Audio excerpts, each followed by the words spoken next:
And welcome back to Hannity. The anniversary of the 9/11 terrorist attacks is a very solemn day here in this country. But this year, while thousands will gather in New York, Virginia, and Pennsylvania to remember the lives that were lost that day, a group called the American Muslim Political Action Committee has deemed it appropriate to hold a march at our nation's capital that day. Now, the group's website is calling it the, quote, Million Muslim March on 9/11/13. A press release about the event reads, quote, on 9/11/2001, our country was forever changed by the horrific events in New York. The entire country was victimized by the acts done on that day. Muslim and non-Muslim alike were traumatized, but we as Muslims continue 12 years later to be victimized by being made villains to this day by every media outlet and anti-Islamic organization has committed slanderous and libel statements against us as Muslims and our religion of Islam. Yet our government either sits idly by and does nothing to protect our freedoms, or it exacerbates the problem with its constant war on terrorism in Islamic countries, congressional hearings on Islam in America, and its changes to the NDAA law. Joining me now with reaction are the president for ActForAmerica.org, Brigitte Gabriel, and the founder of the group who is putting this march together, MD Rabbi Alam. Thank you both for being here. Thank you. You're welcome. All right, Mr. Alam. Thank you for being here. Let me start with you. So this is a very solemn day, and we're supposed to remember the victims, their families, the children that lost parents, they never saw them again, and you want to turn this into a day about anti-Islamic bigotry? Let me start with this. I asked you a question. That's a question. Before I answer your question, let me start with one quick thing. Like, while I'm in Texas, I like to say hello to my friend Michael and myself. We served in the military. He used to tell me that we are not fit in the American society, but while serving in uniform, we are Americans. And remembering just the day of 9/11, he walked to my room and said, your cousin did it. They blew it up. Anyway, the answer to your question that, no, it's not really like that way.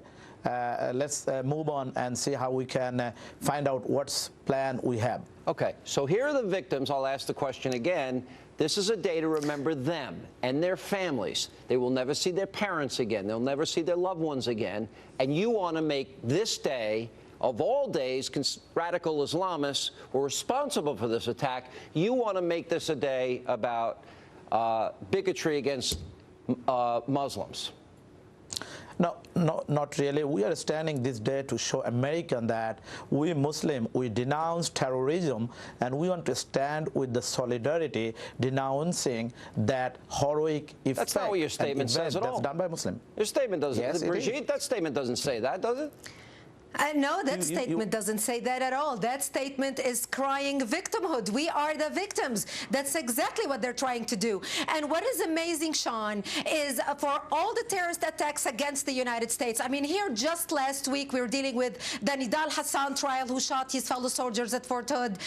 Before that, we have the bombings in Boston. And instead of the Muslim community gathering a 1 million man march on Capitol Hill to condemn the radicals that are supposedly killing people in the name of their religion, to condemn what's happening to the Christian Copts in Egypt, to condemn the killing Muslim on Muslim around the world, to condemn the radicals supposedly who have dragged America into a war that cost us billions. And instead of coming on television and saying we are Americans first, we rebuke anybody who calls infidels infidels, we rebuke anybody who blows up civilians in the name of jihad, now they're gathering together and they're crying victimhood. The audacity is beyond words. Will you admit, sir, that... Yes, Shane, let me answer Brigitte. Sure. Listen, this is exactly, it's became, this is 2013.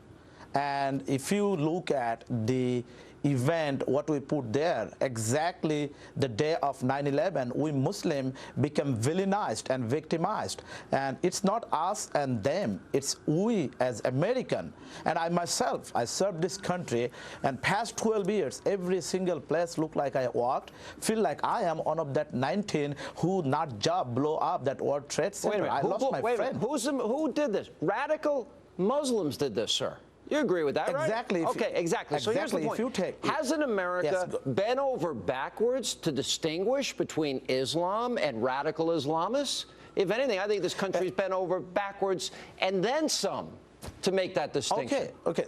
Okay, Shane, I understand. Do you understand there are 1.6 billion peace-loving Muslim, maybe 16,000 radical Muslims? What does that have to do with what I'm saying? Nothing. That give you a 0.001%.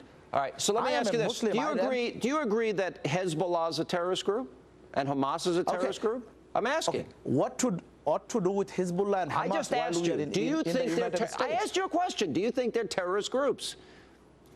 You know, if somebody in that group being doing something violating people's life, of course they are. Well, excuse me. Do you believe KK? Do you believe KK? Read the charter, and the charter calls for the destruction of Israel. Does that sound like a terrorist group to you? I am not going to that. You're not going to say it? Let's talk about in Washington, D.C. You're afraid to say it? What I'm saying. No, it's not about that. I'm saying is look at this. You care about bigotry against Muslims. What about bigotry against the Israelis that comes from some of these Arab countries, sir? And these radical groups, you won't condemn them? No, I condemn, exactly. I will stand for the Muslim. And Hezbollah. No, I will condemn Hamas, Hezbollah. I will condemn everybody. And the Muslim Brotherhood. I am condemning right here. And the Muslim Brotherhood. I am right here sitting, exactly. And I will stand for the solidarity of Christianity, Judaism, Israelism, and all this humanity. Brigitte? I am a different individual, exactly. You know, so where were this 1 million man march when Nidal Hassan shot his fellow soldiers? Where was the million man march when Shahzad wanted to blow up the subway system in New York? Where was, or Zazi wanted to blow up the subway system in New York? Where was the million man march when Shahzad wanted to blow up Times Square? In the last 4 years alone, Sean, we have arrested on American soil 226 homegrown terrorists. 186 of them are Muslims, not Buddhists, not Jews, not Christians. And he's talking about bigotry. What bigotry? Our president went out of his way to even change the lexicon, change the words out of our counterterrorism training manuals to take out every reference to Islamic radicalism, Islamic jihadism, because we do not want to offend the Muslims. We are the ones who are victim here, the Americans, and we are offended that people like them have not stood up yet and condemned radicalism. Okay. Let me tell you this. Let me educate you first. I don't know how much you know about Islam. You know, I've been actually talking against. She grew up under Islam. News like, we know a lot about Islam. You know, if you know about Islam, have you met anybody Islamic like me? You need to find a guy who like me. I met a lot of, I have and work with a lot of moderate Muslims. There are so many people, they call themselves Muslim, but they don't follow the actual code of conduct. In today's, right, I got to break. I have one last question. Do you think Sharia law is? Do you think Sharia law is extreme? You know, the Sharia law, if anybody can show me the book of existence of Sharia law, what is Sharia law? Sharia law is practiced in Saudi Arabia, where women can't drive, where there is a morality police, or Sharia law as implemented in Iran, where people that are gay are killed, and rape, women need 4 male eyewitnesses, things like that, and stoned to death. What to do with that Sharia law and women are stoned to death for adultery? That's the real life reality of Sharia law in a lot of countries. That's right. Sharia law is the codification of the Quran.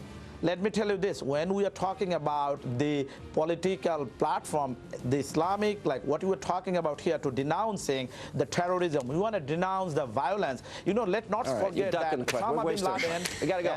And you know, coming up, Osama bin Laden. Thank you, Brigitte. Thank you.